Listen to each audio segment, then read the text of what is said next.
We're about to start back up. And we're about to start back up on my favorite part, the money part.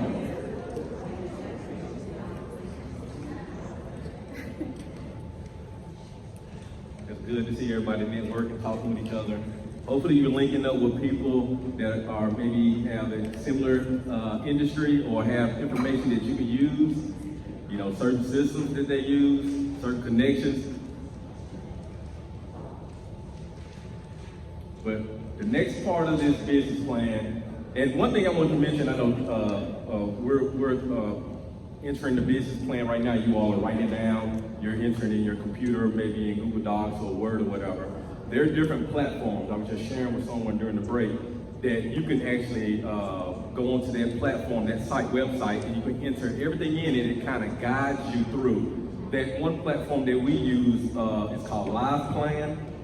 Live Plan. It's a subscription-based business plan service. They charge, I think, $20 a month. Yeah. About $20 a month, but it kind of has all the different areas, and it gives you a description of what you're needing to enter in. It may have an example, and you just go in and enter all your information from your, like the same things we're covering, from your customers, their problems, your market, even down to the forecast, the portion we're about to talk about, like the budgeting, forecasting. It has all that in there where it logs it. And then I think what's special about theirs is when you enter in, an example would be you enter in something like, I charge this amount per product, and I'm thinking I'm gonna sell 100 a month.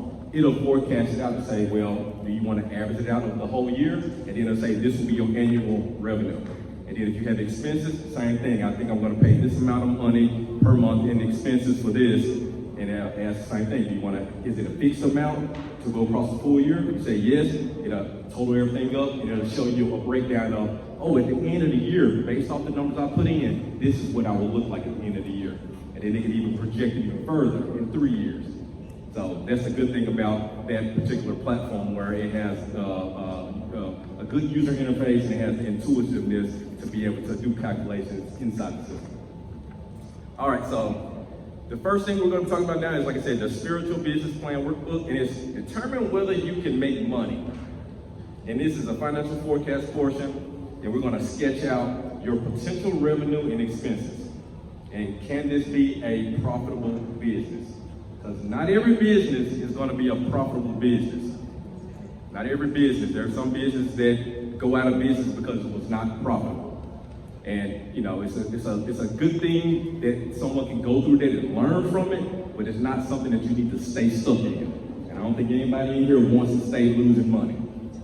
You know, I think they do have statistics show that where in the first so many years, businesses do not make money in the first so many, I think first 2 or 3 years, and then they'll start making. But most businesses, when they're failing, they're going to fail. I think within the first 5 years, they're going to go out of business if they don't have their plan together. And most of them will be probably because they didn't sit down to do the numbers. Oh, you have a question? Okay. Live plan. Live plan, yep.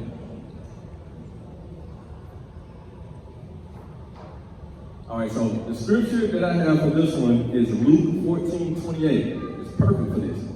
For which of you intending to build a tower does not sit down first and count the cost, whether he has enough to finish it? And then there's another one, Proverbs 10:4. He who has a slack hand becomes poor, but the hand of the diligent makes rich. So I like both of them because they both talk about sitting down and counting the cost of doing your business. And the one thing that I want to do is, or mention is, some of the costs that you may think that your business is going to have, there's what I like to call, like they have in commercials, there's hidden fees in your business. If you're not thinking about every single piece, and I'll give an example right quick, like, Can you give an example about what happened? No, I'm gonna give you an example, and I'll ask you some questions on it. So, say I want to sell hot chocolate. No, say I want to sell, I'll do something, hot chocolate. I want to sell hot chocolate, and I say, okay, all I have to do is go get my cocoa mix. I need water, and I need cups. So if I say, all right, I can sell the hot cocoa for, or I say the cups are going to cost me 5 cents a cup, maybe 5 cents a cup. The hot cocoa may cost me 10 cents. I'm just throwing out numbers, 10 cents for the hot cocoa. What other costs could I be leaving out? The gas to go get it. What else? Exactly. Utilities. Your time. Yep. Labor. Marketing in the future. Yes. There you go. Perfect. Business insurance. Exactly. Those are good things where sometimes we may not catch all of those things. We may just say, hey, off the top, it looks like I'm going to be very profitable making all this money. And then you start realizing, oh, like the sister back there mentioned, I forgot I'm supposed to have business insurance. I didn't even account for that. I didn't have, or I'm working and I'm making money off of it, but I didn't count the cost of my labor. I didn't count the cost of me doing the work. Because you have to think towards the future. Eventually, you're not going to be doing the work. Someone else will, and they're not going to be doing it for free. You have to pay them. So that's what I mean by count the cost of everything. All right, so this leads us to the first part of this.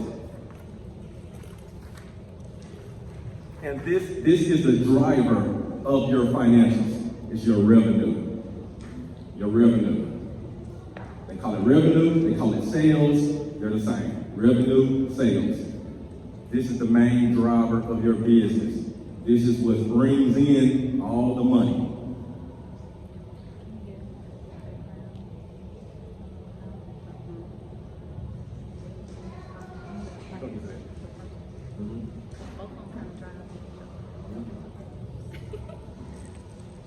All right, so like I mentioned, sales revenue, this drives your business. So what are your business revenue streams? Like what is your estimated business revenue streams? Like name them. Like if you're selling, like someone is doing hair, like, I forgot her name, her class. Sister Shauna, she does hair. What type of services do you offer with the hair? Like you have braids, how much you charge for braids? Do you do sew-ins? How much you charge for sew-ins? Whatever it is, anybody else that you're thinking about doing a school, how much you're going to charge for tuition? Anybody, whoever their business is, how do you make money with that business and how much you're going to charge for it? It'd be like you all are entrepreneurs. You're entrepreneurs already. It'd be no different than you work a job. And then you say, I'm going to give you a part-time job. You have those two streams. I'm going to make this amount of money working this job, and then I'll make another amount of money working this job. You're doing it now for yourself and your business. So what are the services and products that you're offering? And what amount of money do you estimate they're going to bring in per month?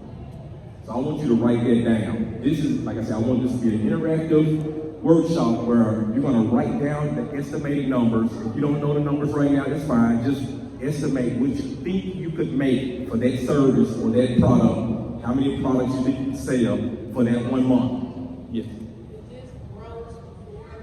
Yes, sales and revenue is always gross. There's nothing taken out of it. This is like if I said I'm going to sell some shoes for $100 and they give me $100. My sales is $100, but then I have to go in after the fact and do all the costs and everything else to break down what I actually going to leave with. So, what do you estimate your monthly sales to be from all of the different streams for the business, strictly for the business? And I want you to write it down. Like I said, it doesn't have to be concrete. We can always change this because you're going to eventually notice and start seeing that, okay, maybe the price I had was too low and I need to increase the price, or the price I had is too high. As you do your market research, you're going to find it out, but I need you to write it down and say how much you how much you think you're going to sell for that month. This is no different than what you do with your personal budget. I don't know if most of you all do personal budgets for yourself. Same thing. You'll say, hey, I make X amount of money for my job. I got to pay my rent. I got to pay my utilities. I got to pay this. And at the end of the day, I have money left over. We're trying to get to that right now with your business. So how much do you think you're going to make per month? Just an estimate, so don't get too caught up in your head. how much are you going to make per month for each one of your different products or streams? So write those down.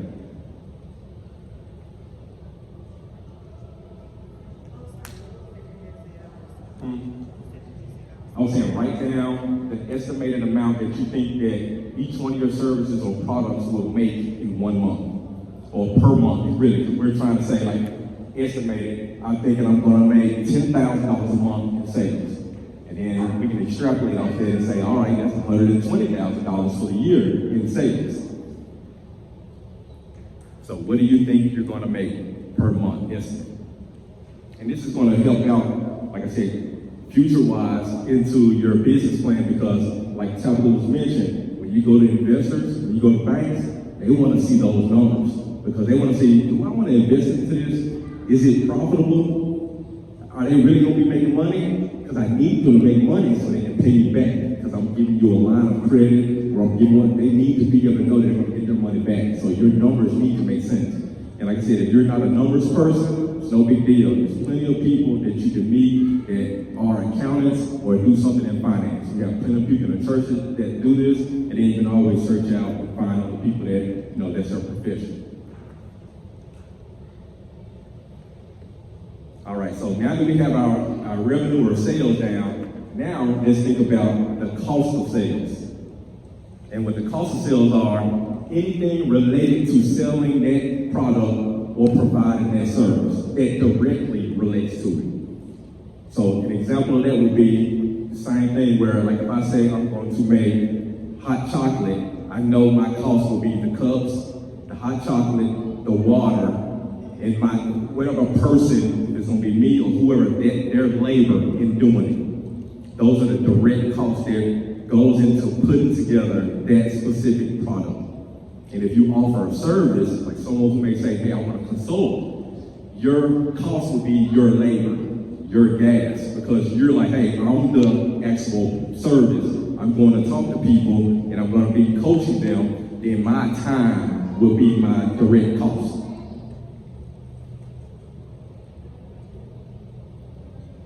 Because eventually, you're not going to be a consultant. You're going to be having to pay somebody to be that consultant, and you already have a wage or a salary in there for that particular person.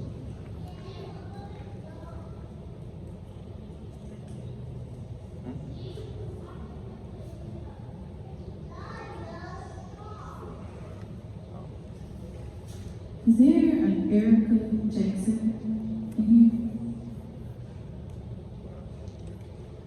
Okay, thank you. All right, so like I said, what are your direct costs? Let's list them out. We're not just thinking about it, let's list them out. Whatever product you have or service you have, list out your direct costs. List out the name of the item or the service, whatever you have to get. Like I said in the example, I need my cups, I need my hot chocolate cocoa mix or whatever, I need my stirrers, whatever that I'm going to be giving to the customer, packaging, whatever. What are the direct costs involved in creating that product? Let's write it out, because we're going to be using that amount along with the sales, along with the next category to calculate what you're actually bringing home at the end of that month. All right, can we get 3 people to stand up and tell us one of your direct costs and how much it costs per month? Is there anybody who want to volunteer? Is this cost an estimate or is it like an exact? It will be an estimate for today, but it needs to be an exact amount. You need to have a goal to say, okay, I'm gonna figure out the exact amount. Even though prices change, you kind of can get an average. So like what I did for mine was, if I'm selling voice over IP phones, the phone may cost me between $89 and $90, but I sell it at $125. So my direct cost is $89 or $90. So you see what I'm saying? So I normally do my direct cost is $90, but my profit would be $125 minus $90. So I don't know that. I'm not good at math. How many of you is an accountant? I'm not. So yeah. So anybody want to volunteer about what their estimate direct cost is? I will pick one. Tiana, what What is your direct cost?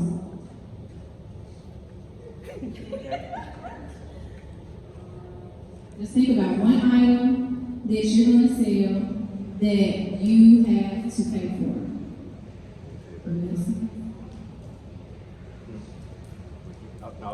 I was gonna say, you don't have to put it on the spot. This is the one thing right here, because I don't want to overcomplicate it, because I'm asking for the monthly amount, but let's break it down for the per item amount. Yeah. If you sell a product, and then when you have the per item, then you can say, how many do I estimate I'm gonna sell? Every month. So if I say, hey, my cost is $5 to make this item, and I'm gonna sell 100 of them a month, it's $500 a month that I have in cost for that particular item.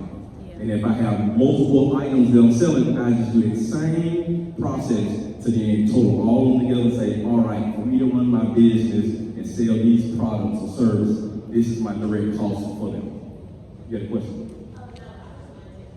Oh, okay. Okay, yeah, go ahead. So I had to have basics to make my collaborator.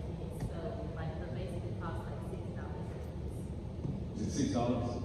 Okay, so how many do you estimate we're gonna go through what I just said. How many do you estimate you're gonna sell? So if I were to do like 6 or 8% of definitely $60 the direct cost of basics. There you go. So she just calculated for that one particular product, how much her direct cost is gonna be for that product, and then obviously she's gonna want her sales to be above and beyond that so she can make money. Question? Question. So what if you're selling services? Like, how do you equate the direct cost of your time? I can answer that. All right, so for her, it's probably other people who may have the same situation where you sell a service and you're trying to find your direct cost. So one thing that you can do with that is, depending on what I'm trying to think of a way to break it down, because the way we break it down, we do, I don't want to bring these terms up. Service, I mean, break it down to like a fifth grade. Well, no, I'm saying I don't want to overcomplicate it with, there's a process with, if you get with an accountant, they have what they call allocations. So if your time is, hey, well, I provide a service, so my time is being used with all these things, or whatever, I'm driving around doing things, you can allocate those costs to the different products. So like, I spend this much time working on this service, so that amount of cost of whatever I say that a person that would be in my role would make their salary or wage. An example would be like, say I have a person that would be, I'm doing administrative work, and I have an employee that I will be hiring in the future when my business takes off. It's going to be making $30,000 a year, $35,000 a year, or whatever. But they're going to be helping me in the administrative side, but they're also going to be helping me build whatever it is I'm going to sell, or help me do something. I might allocate their time into these different buckets. Like, hey, they help me with this one revenue stream over here. They spend X number of hours doing it. I'm going to allocate a portion of their salary towards that stream, and then the other stream they help me on, I'm going to allocate another portion to it. So, but that's, I don't want to get into that because it gets a little confusing for those who may not, understand the part of like accounting lingo. But that's how you would do it. Mm-hmm.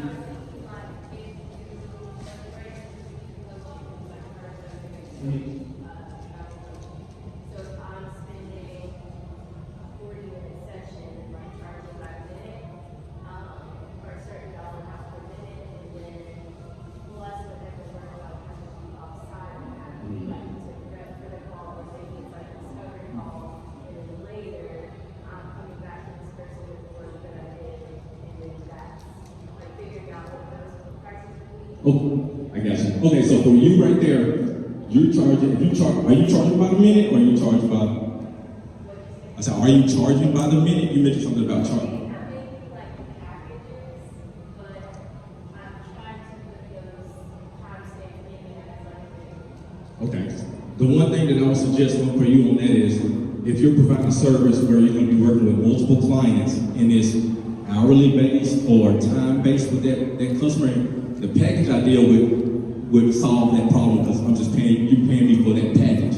But if there's time involved in it or time based, you need to track your time. So like every time you say, hey, I'm about to spend time working on this with this client, track that time, and then have to follow up with something else, keep tracking that time. So then for that particular client or project, what I would call it, it would be that I spent X number of hours on that project, and at this, whatever your rate is for that, this is how much cost would be involved.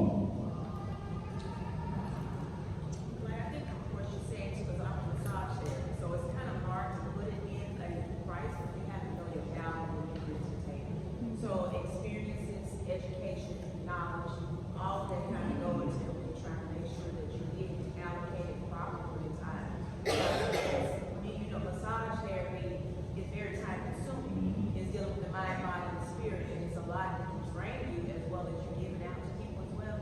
So I had to learn that number one, knowing my value and what I get, and not just seeing a body for a body. I tell people all the time, I'm not a fluff and fluff. I'm not like a spa or something like that. I do pain management. I work with athletes. So my knowledge has to be a little bit more higher than just the average person when it comes down to that. So I think that comes to just educate yourself, you know, making sure that you are, you know, top notch in what you're doing. That way, you know, you say, oh, I know this. You need to be very assured what you offer. And people don't pay for it because they trust you, you educate them, and then you also, you know, the experiences and the results don't speak for it. So they don't pay you for it based on the results. That's good. And that might tie into the other thing where it's nothing wrong if you want to charge by the hour or do something, but I would recommend if you could build packages.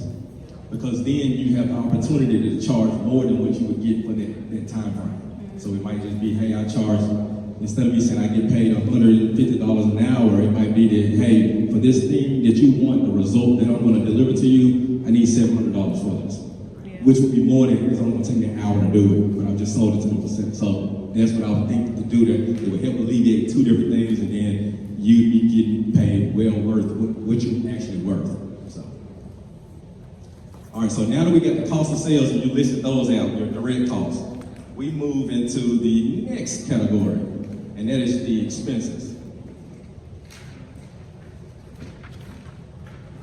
And the expenses are slightly different than the cost of sales because these are the items that stand outside of the cost of sales. So like we mentioned in the example, all right, I have the hot chocolate that I'm selling, and I have my direct cost, the person that I'm paying to make the hot chocolate, the cups, the cocoa mix, the water, whatever. Now I get to my expenses. My expenses will be anything that is what they would consider like overhead, like the utilities. Someone mentioned utilities, insurance, business licenses, any kind of subscriptions. So for this, we need you to take the time out to think about your specific business. What is it in your business that you know you will have? Are you going to have a building? If you have a building, what do you think your rent will be? If you're doing it at the house, hey, you may save a little bit, but you can always still, for tax purposes, say, well, how much do I pay currently in my rent or my mortgage?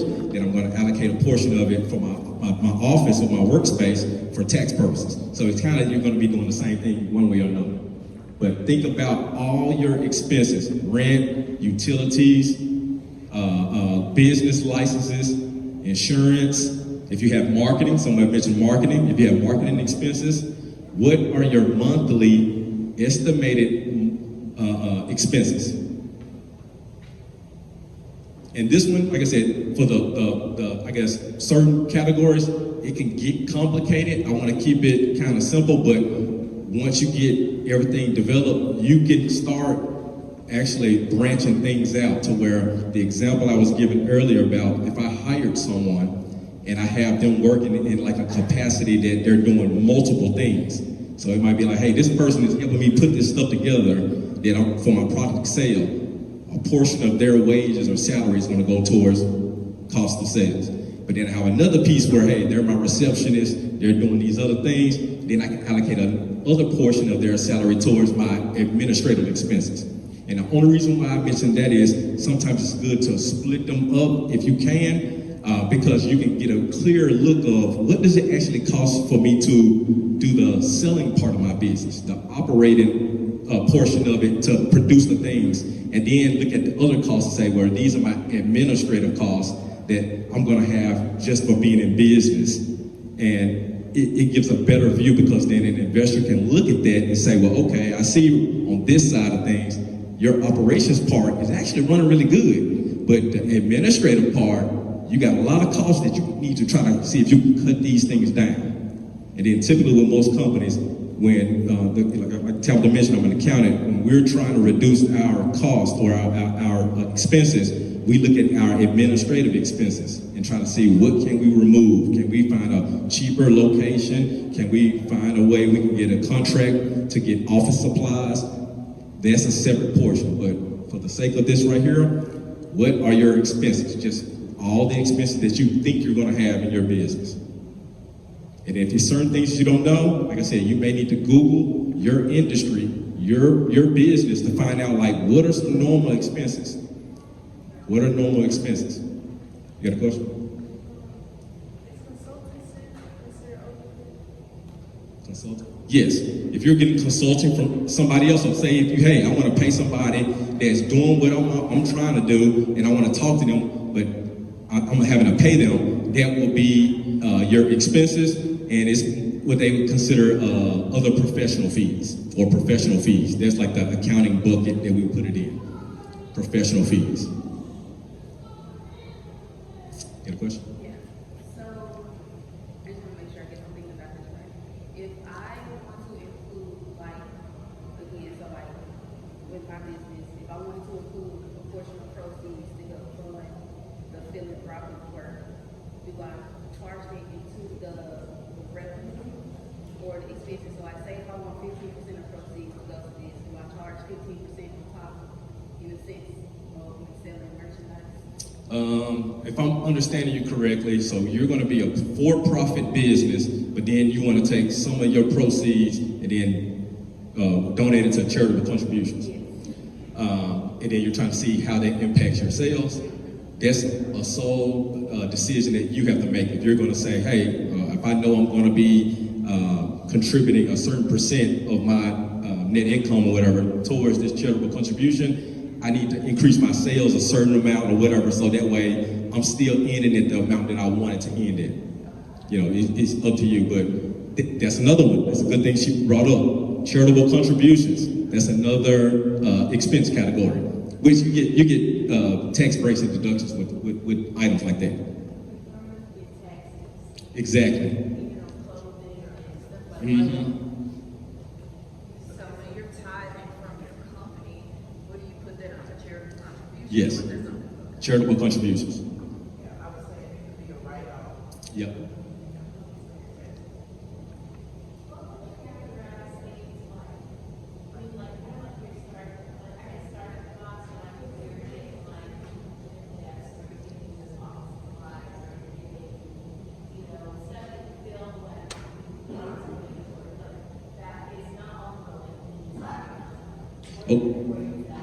Okay, so that's a great question. Great question. So basically, what happens is for the small things that you have to buy, like she mentioned, office supplies. Like, hey, I need paper, I need a printer, anything that you're spending towards your business for, like I said, supplies or things. Those are going to be expenses. The only time it isn't going to be an expense is if the item that you're buying is going to be listed or categorized as an asset. So an example would that be, hey, I have my paper that I'm getting, I have ink from my printer, those are all just office expenses. But then, hey, I had to buy a laptop, and my laptop costs $2,000. That can be an asset. Because it's over, and the companies set their threshold. For the companies that I've worked for, we always set the mid-sized companies, they set like a $500 threshold. So like if we bought a printer and a printer was $300, office computer supplies. But if it was an $800 printer, copier, scanner, whatever, asset. But these are things right here where once you link up with an accountant, they'd be able to get those items, break them out, because there's an even more complicated portion of that is when it's an asset, then there's depreciation. So they'll be able to handle all those pieces. But like I said, anything that you're gonna spend, those are your expenses. Think about it. If you have a service that you're working in the office, think about what you're gonna be spending your money on. I'm gonna need paper, I'm gonna need internet, I'm gonna need, like I said, a desk, chairs. Are the desk and chairs $400 or $500? If not, Then those are just office supplies. If they're over 500, then I can list them as an asset. But think about those things, write it out. Write out the expense. We're strictly on the expense portion right now. So write out those expenses that you think you're going to have. Like I said, office jobs, or office type business, you're going to have internet, paper, utilities, all these different things. If you're selling a product, what are all the expenses that you think you're going to have to run that business? And let's write them out and write out what the monthly amount you think it will be. If you don't know, just put a question mark by it, but that's where you go research and Google. How much does this cost? Like someone mentioned earlier, business insurance. Most people don't get business insurance, they just operate. For real, they just operate, and then until something happens. So you might need to start saying, how much does business insurance cost? And reach out to people who work in insurance and get a quote.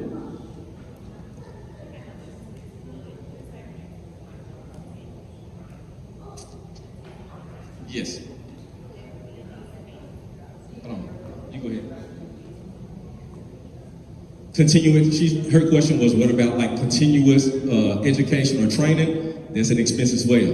They actually have a category, depending on how you want to structure your company.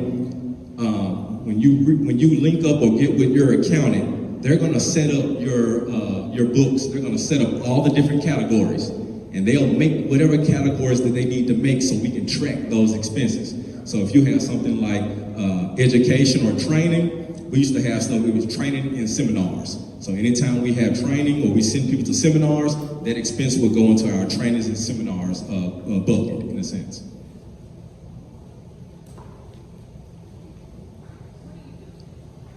No, seriously, but can you, when somebody asks a question, I couldn't hear, I don't know what can you repeat it? Which one? Somebody just asked, but you repeated it, but I was saying. Okay. Okay. All right. Have you all listed down your expenses? The monthly estimated expenses? You got them down? You sure? I'm just saying, you sure? I'm trying to help y'all money, y'all pockets. Now's the time to ask for help. Because, you go ahead. I'll say that's what this is for. This is time to ask for help. Because what I'm trying to do is, I'm trying to do the same thing that we're supposed to be doing for our personal budgets, where I say, hey, I make X amount of money, I'm bringing in the house. She can bring X amount of money into the house. We got these expenses.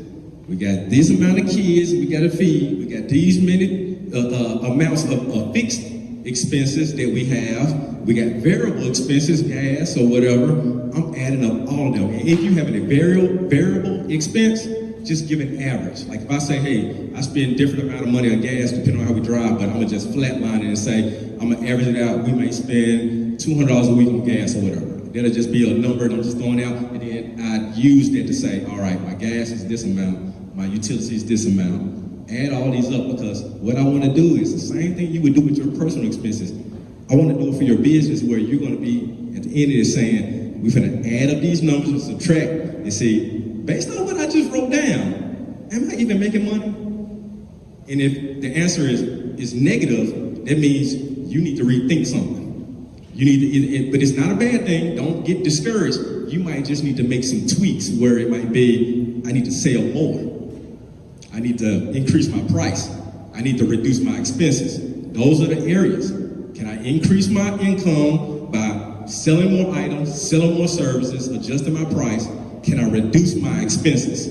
Can I reduce, even with the cost of sales, can I reduce my cost of sales? In that example I gave where I'm like, hey, I'm paying 5 cents for cups. It might be something where, I found something, a connection in Amazon or wherever where I can get the cups for a penny. That's saving me money in the long term. This is how businesses make money. They make little tweaks. I work at FedEx in the accounting department. They make billions of dollars. I'm looking at it every day. Billions of dollars, but not every day. Every month, we're making billions of dollars every month. Guess what our meetings are about? It's about yields, our revenue per package or revenue per pound. Guess how much difference we're discussing? Penny. A penny difference. It might be 2 cents difference, like, hey, what happened this month versus last month? We're 2 cents down. But the difference is how many packages, the number of packages they ship through. Them pennies turn to millions. So the same thing with you all. Once we get these numbers down, you'll be able to see it and be like, I can work with this.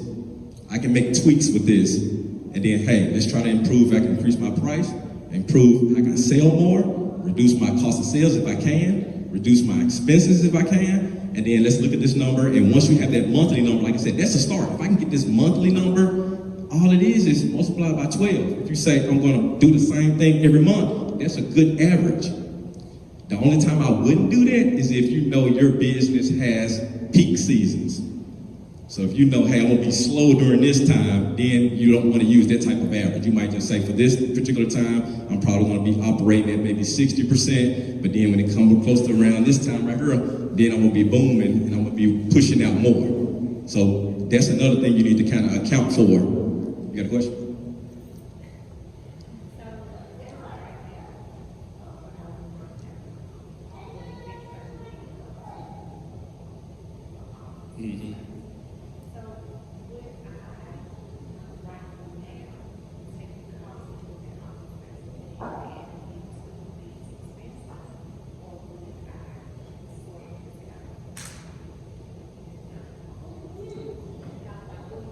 Okay, great question. All right, so her question is, right now she's operating out of her home, but she has the vision that in the future she's gonna have an office space.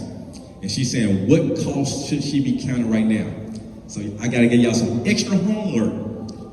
You need to have 2 versions. We're gonna have 2 versions of your projections. One version will be what you are right now, just to see if you're making money. But then the ultimate version that you're going to be using to push towards investors and banks, that will be the one where you're saying, no, I'm trying to get funded to have this building. I'm trying to get funded to have these employees. So you're going to have one version, like right now, it's just me in my house doing this. Let's break down, what are you making? And then you're going to have this other version, because what you're going to do is prove that first. Prove what you can do with yourself in your house. Are you making money? We can dream big and talk about I'm gonna have big buildings and locations, but if it's not even working with just you by yourself, it's not gonna work with that either. So we need to narrow it down and get it to where it works with just you and however you got it working now. But then ultimately, what you're gonna do is have that, what I would like to say, the big dream version, and that's what the investors will be trying to invest in.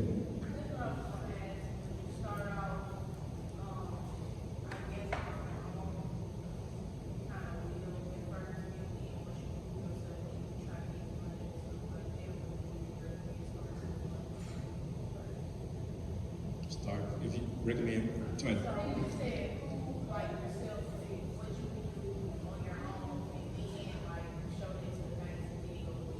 Yeah, okay. So her question is, would she prove what she can do on her own now before she goes to get funded? I think for me, I would say prove something, yes, with yourself, because the banks, this is how I look at it. By you doing it yourself and you're actually going through and putting the numbers down, and I'm talking about you're being diligent. You're not just saying, well, I think I made about this amount a month, and I think I spent this amount of expenses. I think I'm doing good. If you actually went through and planned it out and you got everything tracked, if you're not good at that, like I said, get an accountant, bookkeeper, or somebody who can do it for you so you can get a clear picture.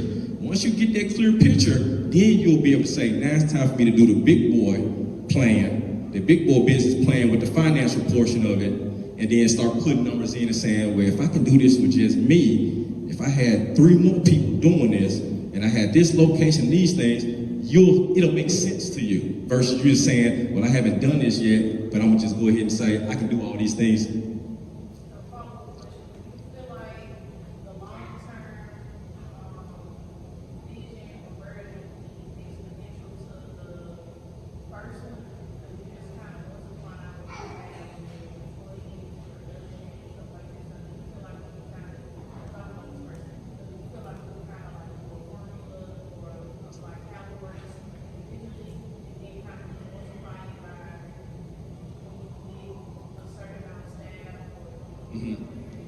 right, so another great question. So basically, what she's asking is, if she's starting out now, can she have some kind of way to put a formula or whatever to kind of do the calculations for her? Yes.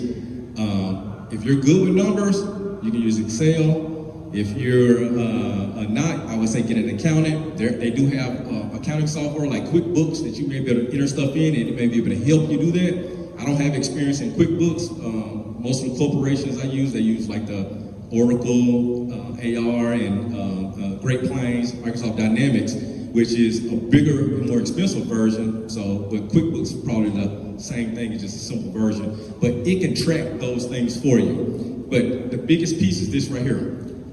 What we're trying to do right now is we got your monthly estimated sales. We got your monthly estimated cost of sales. We got your monthly estimated expenses. Now we want to see what is your net profit for that monthly net profit. This is just, like I said, for now, what you're estimating. Eventually, when you get into your, like I call it, a big boy business plan, the financial portion of it, you're going to be then estimating and extrapolating based off of one thing she mentioned. I'm seeing a future where I have this many employees. I have this many locations. And then you're going to have to do all this extra math and calculations say, well, if I had this many more locations, I had this much more revenue. So that revenue I had per month is going to be multiplied by however many locations. Whatever my expenses were, they're going to increase as well. So there's a lot of numbers and calculations being involved. But before we get to that, I just want to get down to the basic. Because you got to be able to see the basic before you even think about the big stuff first. We're trying to see right now today, what you have right now, is it even making money? So let's look at what you have written down for your sales. Whatever you wrote down for your revenue streams, add them up. Whatever you wrote down for your cost of sales, add it up. Add the expenses, add it up. Add each section up. And then we're going to do some quick math and see, did you make money for that month? And if you did, congratulations. And then we just need to go through it through a fine-tooth comb to make sure you didn't miss anything. If you're negative, it's no big deal. Just rethink and figure out, what is it that I need to do? What could I do to change this? Could I sell more? So go ahead and calculate the total for each category. Sales, your revenue sales, what's the total monthly estimated amount? Cost of sales, what's your total monthly amount? Your expenses, what's your total amount that you estimate for that month? Let's add it up. I like writing stuff out or typing or doing something so you can see it. So you can see it. It does wonders with your brain. I'm trying to tell you. It does wonders with your brain if you can see it.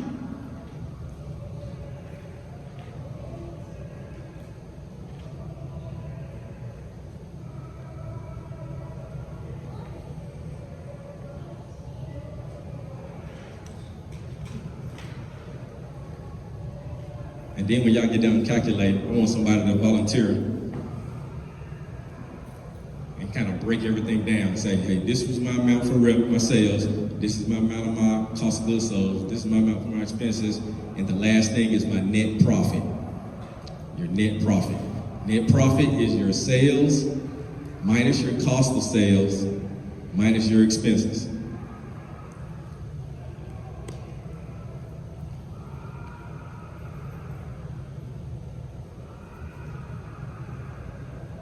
And like I said, this is not the final numbers because there's other pieces that you may have left out. It's no big deal. And we got tax, depreciation, all these extra things. The accountant will handle that for you. But right off the bat, the things that you do know, let's estimate them and calculate.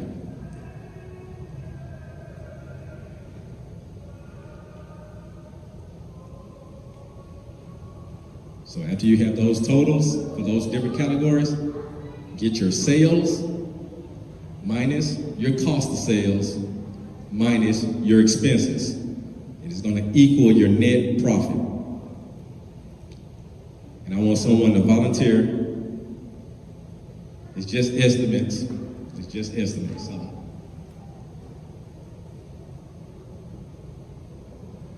And how this ties into your business plan. Your business plan, all the different things that you're going to be entering into your business plan, that Tabitha talked about earlier today, and that we'll probably hit on another session that we have another day. All this ties into the money, because it all has to make sense. Everything in your business plan is connected to each other, and it needs to make sense and support each other. It needs to support, and it's going to support ultimately your mission and your vision. Like, am I going to be able to reach the goal I said based off of my numbers that I have, doing the things that I'm doing, solving the problems that I said my customers are having, for the customers that are specifically for me? Everything ties in together. I just know the money part of it is, I like it, but some people just don't like math, so, but it's important. Because we're not in business just to be saying we're in business.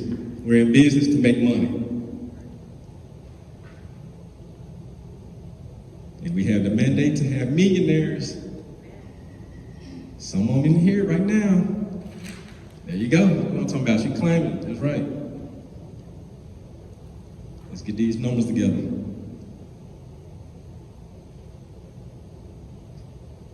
All right, anybody, I don't know if you're finished or not, but anybody that is finished want to share? If I did it right.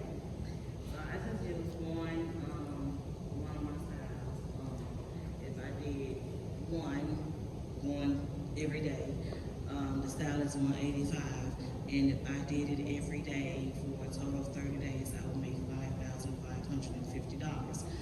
And with my sales and everything, because I don't purchase the hair, so with the products and stuff that I use, I spend an average of a month like $200 on my products. And because I do hair out of my home, so I don't have to pay the extra stuff of my regular utilities and everything. I just did an average of $300 coming out of this. So I still make a total of like $5,000 with just that one hairstyle per month. Excellent.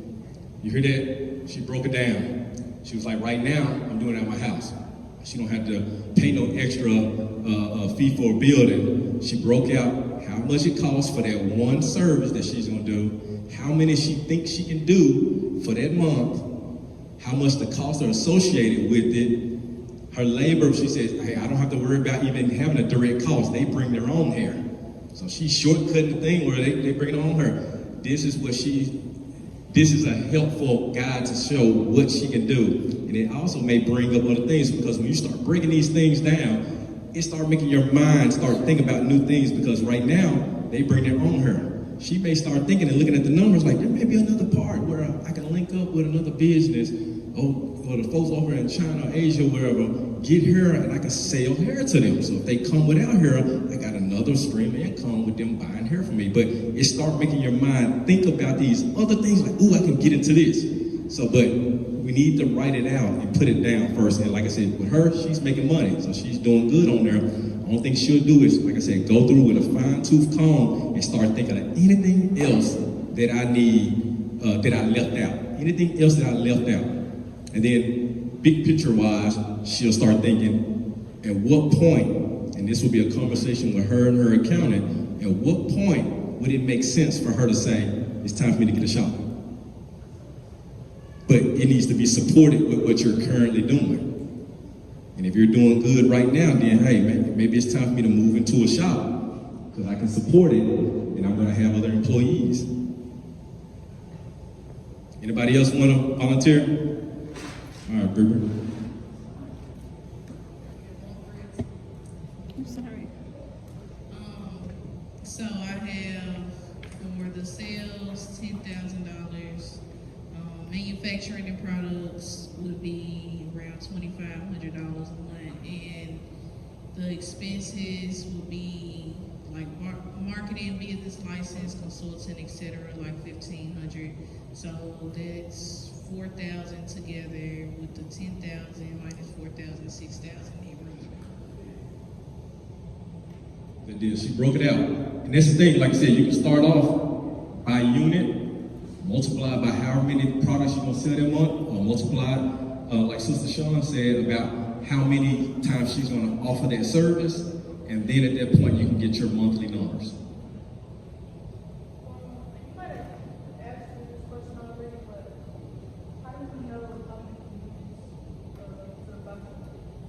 how many units? That's on you. You got to figure out how many are you going to sell. How many do you estimate that you can actually do? And some of it's going to be by you testing and researching. It'd be no different than someone who's selling food. They say, hey, I might try small first and say, let me see if I bring X number of plate lunches. Did I sell out? I sold out. Let me make more. I sold out again, make more. Sold out again, make more. Okay, I had some left over. Maybe for now I need to stay at this spot right there until I can get it built up or find another place I can sell to then bring it up. But it's going to be based off what you think your potential is going to be. So if you're doing consulting, you got to realistically think, how many different people am I going to actually be able to reach? And a lot of people might say no, but who's going to say yes? How many yeses can I get? And that's where that number's going to come from. What do you think you can do? Like Sister Sean on hers, she estimated that she was going to do one a day, right? Yes, she's estimating, but it's based off of her knowledge of maybe her already doing it. She's like, hey, I'm already doing one a day. You know, or maybe I don't do one a day, but on Saturdays I do 3, so it make up for the other day that I'm low. But you got to start thinking about what you're currently doing. Does it? Because the biggest piece is we can put numbers down all day long. We can literally throw numbers. I can say I'm gonna make $1 million a month. I'm gonna have $2 in expenses, and I'm gonna make all. That's not realistic. You got to really break it down to see, does it really make sense? And the best way to do that is look at what you're currently doing now and saying, what are my real numbers now? What are your real numbers now? And if it makes sense, like Sister Sean, I'm assuming if she's actually doing this, she see, this is where I am. This is what I have. I have room to grow. So, like I said, that's why I was saying it's important for you to write this down to see where you actually are in your business. And it's a bad thing if you're a business owner. I'm just be honest, it's a bad thing for business owners to not know their numbers. It's a bad thing. Like, I'm not saying you have to be the numbers person, you got to be accounting for that, but you still need to understand your numbers. You need to understand per month I'm bringing in this amount in gross net income. My margins are this percent. You need to have that knowledge because when you go to the bank, they're going to be asking these type of questions, and you need to know those numbers. But like I said, the good thing about it is, if you're like, I don't know what all this stuff means, you need to connect with an accountant, someone who works, and that's what they do. So at that point, they can educate you on that, and they're going to do all the legwork, and they're just going to give you the information, and then you're going to say, okay, I know what to talk to the bank about or what I need to present. Anybody else want to share their numbers on what they estimate?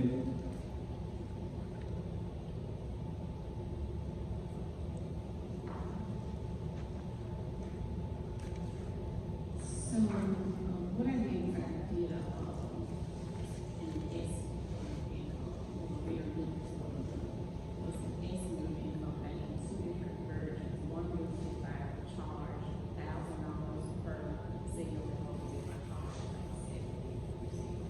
So, when I included all of my expenses, such as like the rent, utility, food, and space time, business insurance, loans, subscriptions, and things like that, I came up with $875 a month. So if I were to charge $5K, I would be at $41.75 income. And then if I did 70, I would be at 35, so that would be $26.25 income. But then I went and added in my cost of sales. So with deducting cost of sales, that would bring me to $4,000 a month with the income of $424.50 a month as far as my income goes. Yeah. One more thing I want to add too, and just thought about it, is another way, like what Kate was mentioning about how do I determine how many to sell. One way to be is look at your expenses. Look at your expenses and say, how many do I need to sell to cover my expenses for one? And then how many do I need to sell to then make the desired amount I want per month? Like, so if you have a goal, hey, I want to have $10,000 in net profit or net income, not sales, because sales and net income is two different things. Someone can say they have made $100,000 in sales, that ain't what they brought home after they subtract their costs and their expenses. So think about what is it that your costs are and say, how do I make more than what my expenses currently are? And then I want my desired amount. So if I want my desired amount to be $10,000, do the math. So I'm saying if I had sell this many items, it would bring me this much sales. Minus out my cost of sales that would be to produce that many items, minus my expenses, do I get that amount? Then you kind of bag your way into that to see how many do I need to sell. You have a question?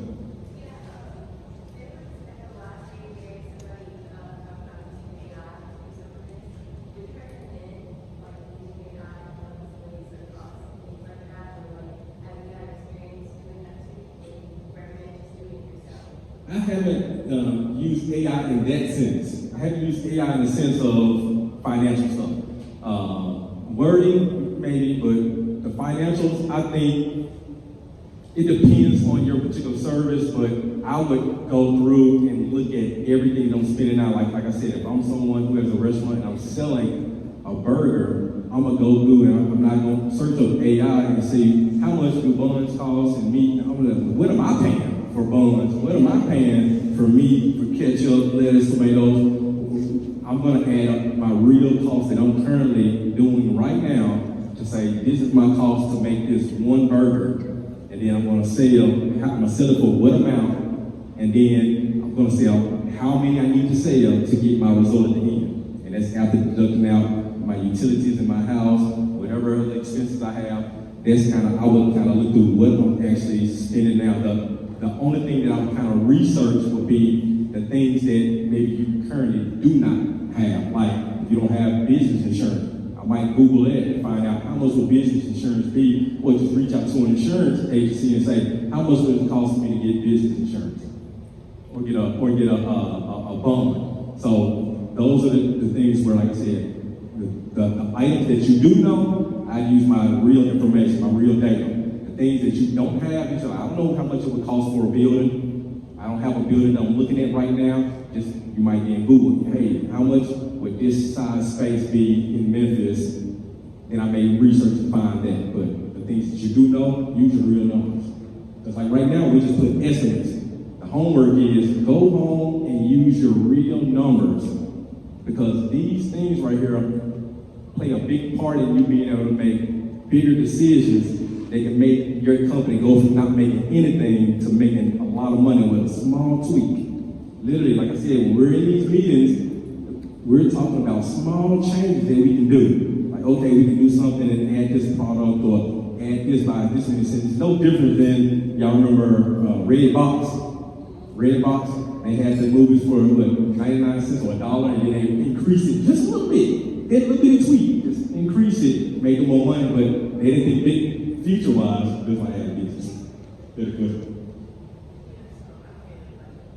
Statement from Natasha. So I feel like AI is a good tool, but it's more so a long-term tool because I'm taking a class to be a business intelligence analyst, and basically they teach you, it's basically mixing business analysis with technology. So that way you can see how to make your processes more efficient. But that's like after you have your business plan, after you're doing what you're doing, and after you kind of have a formula to know what your numbers are already, and then you can kind of plug that into AI, and then it can work for you. But like you were saying, it is good to just, for us to initially have our numbers, know our expenses, our costs, and stuff like that, and then when your business grows, you can start implementing AI to be more effective with your processes and stuff. Good deal. We're gonna have to wrap things up because I just realized I'm about 5-6 minutes over time. But hold on, I can do one more question. I just wanted to piggyback off the AI thing. Question? I was to suggest the AI tool. Okay. Yeah, so at my job, we've been going over AI solutions in the classroom, and one AI tool that could be very useful as far as planning the business is one called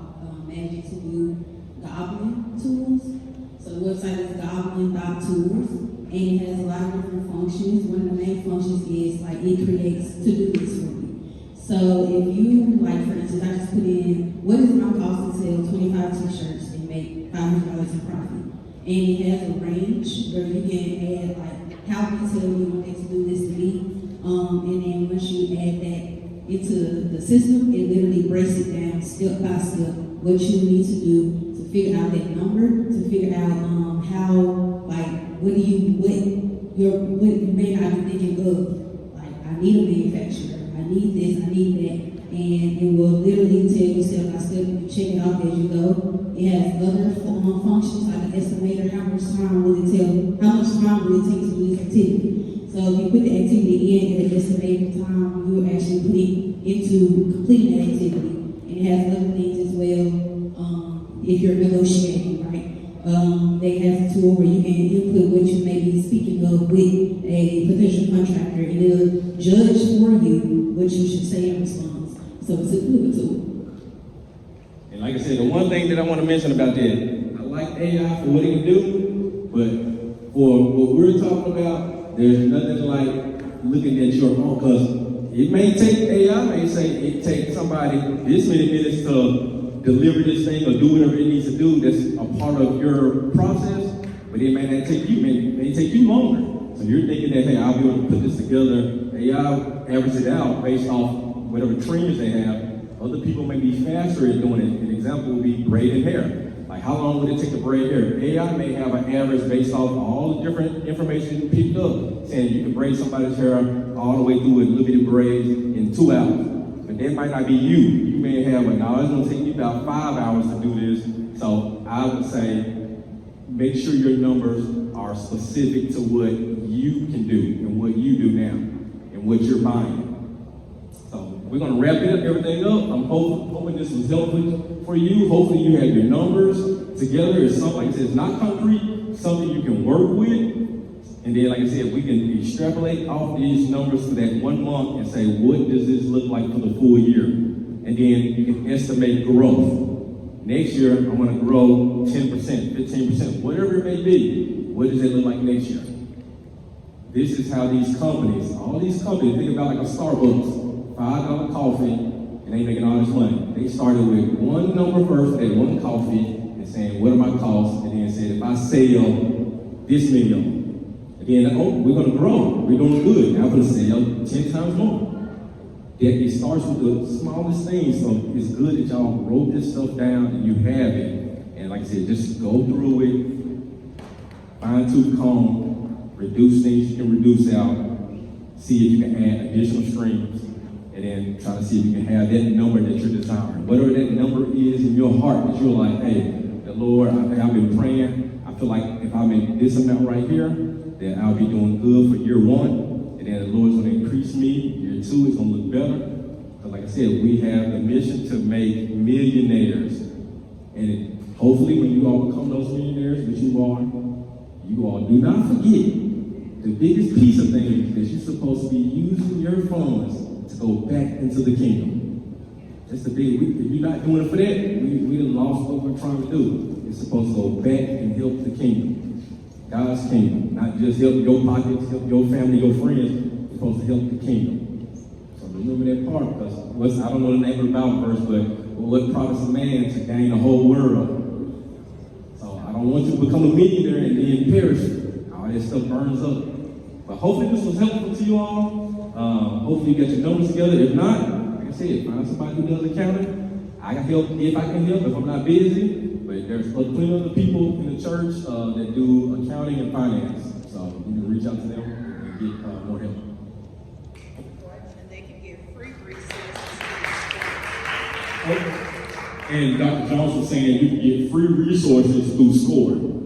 So if you need any kind of financial help, people here may be too busy, whatever, SCORE.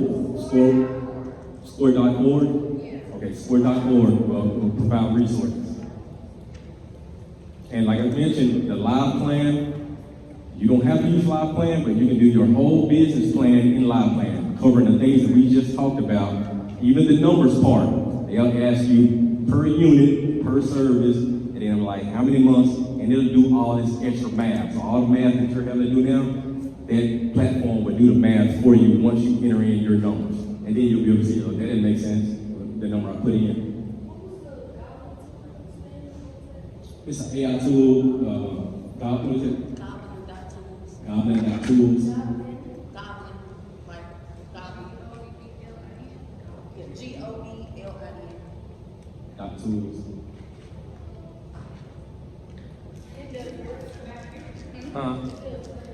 So it's basically like a to-do list Oh. simulator, and it has other Yeah, functions.